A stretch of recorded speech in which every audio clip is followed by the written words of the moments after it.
Let's talk about a couple of Manchester United players who are very much sitting on the naughty seat at the moment. Jadon Sancho, linked to Juventus, Gab. Yeah, well, we've talked about this before. This doesn't make a lot of sense for me. For a number, it doesn't make sense for me from Juve's perspective because they just signed Chico Conceição, which means in terms of wide players, they've got him, they've got Nico Gonzalez, they've got Kenan Yildiz, they've got a bunch of options there. They've got Tim Weah, although obviously he looks like he's on his way out.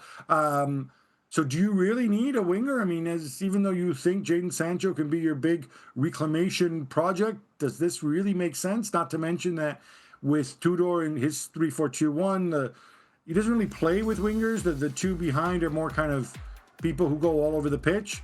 And from Sancho's perspective, man, you've got a year left on your contract with Manchester United. You had Chelsea there ready to take you, and you couldn't agree terms on a multi-year deal. Now, let me let you in on a secret. Chelsea probably could pay you more in terms of wages than what Juventus are ready to put on the table. So this is the part I don't understand. I mean, unless he's determined to go to the Champions League, in which case maybe he thinks he's got a better shot with Juve, and maybe he's going to take a pay cut in exchange for multiple years. But it's really hard to see how Juve are going to do that. Juve, of course, also have Vlahovic and Kolo Muani, who they need to sort out. So it seems really, really odd. I think there's an intermediary who's got the mandate to sell him in Italy, who's really, really, really pushing him. But if you're Sancho, the alternative is just to sit back and say, hey, I'm a free agent in a year's time. Who wants me? Is Jadon Sancho worth the attention that we give him? No.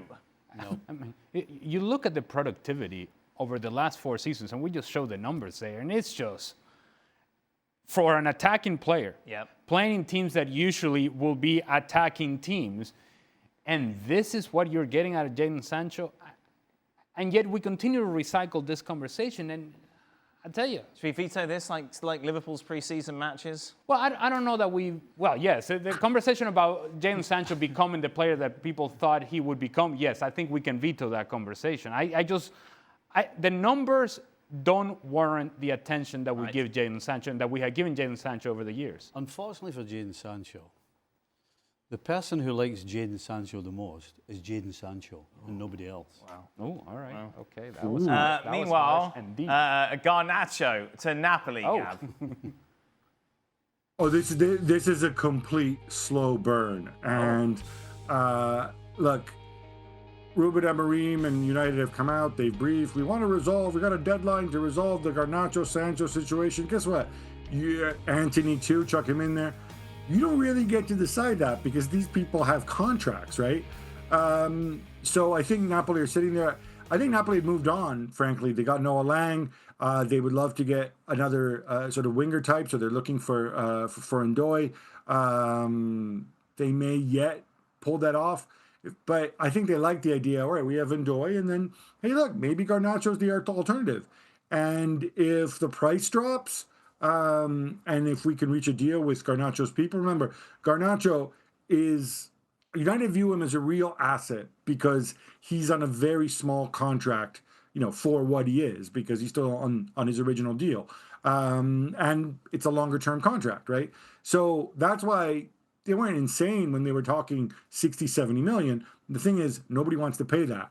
And I think Napoli are willing to wait, just as they're willing to wait for Ndoye.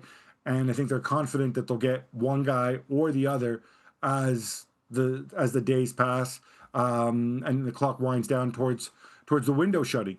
At the same time, I really would not be surprised if somebody else comes in for Garnacho because I'm not saying he's the greatest winger in the world, but he's young. He's already got a lot of games, a lot of experience under his belt in the Premier League. He's shown he can be productive. I think somebody will come along once the price starts to drop. Gab, you mentioned Muani before in his future. Could that be at Old Trafford? I think Paris Saint-Germain would love it if it was at Old Trafford because guess what? You've paid them $6 million in loan fee for half a season. And now Juve are coming back and saying, yeah, we want to keep Randall Kolo Muani, but we don't want to pay a loan fee. And Paris Saint-Germain, well, do you want to pay a transfer fee? No, we don't want to pay a transfer fee either, or we just want to pay a very small one. Look, if he's definitely available. He's not in Paris Saint-Germain's plans, that much is obvious. But again, this is the thing that gets me, right? You asked me about, could he be a target for Manchester United? Well, he's been on the market. He's been available for a long, long time, right? We knew as early as last September that Luis Enrique didn't like the guy and wanted to put him on the market. And that's why he moved on loan to Juve in January. So if you're United, presumably you're doing some planning, presuming you're projecting forward, presumably you have targets. If you wanted Kolo Muani, you would have moved sooner, right? That's the part. And that leaves me skeptical. Unless, of course, they turn into some panic thing in the last 72 hours of the transfer window, and maybe they realize that Rasmus Højlund is still there, and Matthias Cunha really isn't a center forward. What about Vlahovic, Cam? So Vlahovic, I think the term is pig in a very happy place. Right. Stevie and Shepherd's Pie. Look. When Dusan Vlahovic signed for Juventus, he signed this weird contract which had this massive sort of accelerator clause in the last 2 years of his contract. That means that in his final year of his contract, a bit like Jadon Sancho, he's got a year left.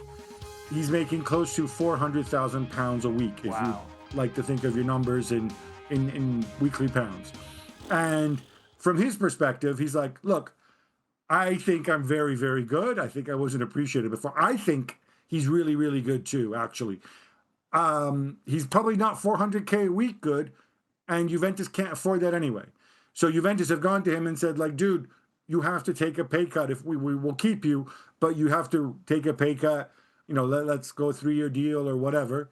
And he's saying, well, hang on a minute. Elsewhere, they've tried to pitch him elsewhere. People have tried to come in for him, but why would you pay 50, 60 million for somebody who's going to be on a free in a year's time? And I think that the reality with Dusan Vlahovic is that, unlike, say, Jadon Sancho at Manchester United, who, if he doesn't move, isn't going to get playing time, I think Vlahovic will end up getting playing time at Juve, simply because they need him, because they don't have other real options at center forward other than Jonathan David, who just arrived. So he's still going to get his minutes. There's a World Cup coming up, and then he could be a really big free agent. He's still relatively young. I'll tell you what, I mean, people listening to Gavin Joe show will think I'm obsessed with Vlahovic and Osimhen. But the way everybody was like, ooh, Sesko this, Ikitika that, Gyökeres this and that, and ignored those two other guys and have continued to ignore them, man, it either means they really don't like their agents, or I'm really missing a trick here, because Vlahovic has been there. He's done that. He's proven. He gives you effort. He gives you work rate, and he scores goals. I mean, that's the simple fact of the matter is. So if you can go to him, if you can talk 3-year deal, 4-year deal, obviously cut, but you're not going to make 400 grand a week, not straight away anyway. I think you can operate, and I think Juve will take a lot less than what they were originally asking for, and you can work that number down. And maybe that's what clubs are hoping to do. Get back with us on Extra Time, as is Ali and Stevie as well, of course. You can check out the latest edition over on our YouTube channel.